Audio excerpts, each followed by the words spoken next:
Русия президенты Владимир Путин кайберәүләргә акча эшләргә чын-чынлап ярдәм итә.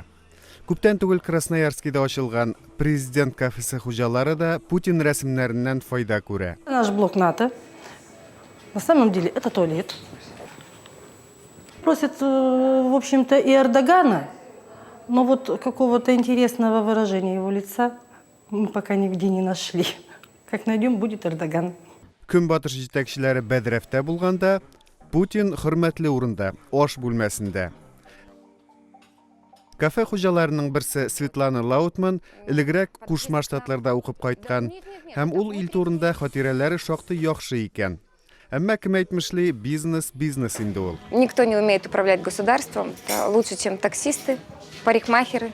Ну, а что им сидеть дома и разговаривать с телевизором?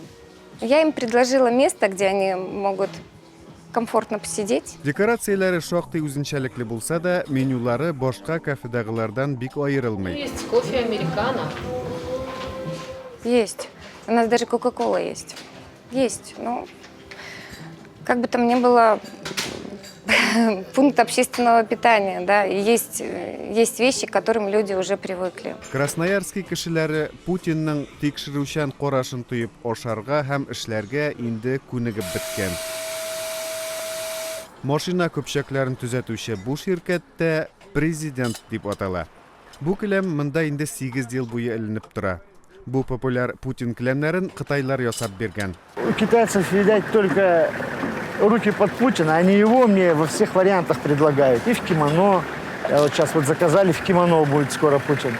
Соня Харитонова Путин сүрәтләрен шоколад белән ясарга өйрәнгән. Соня Путин сәясәтен әллә ни күзәтеп бармый. Ул аны кеше буларак ошата.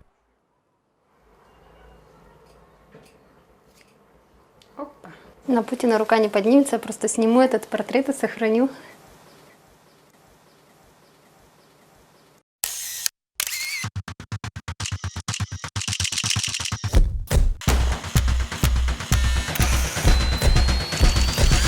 Моның кайчан бетәсен кайберәүләр хәтта уена да китерә алмый. Я почему-то уверена, что самый значимый политик мира достаточно долго будет занимать тот пост, который занимает.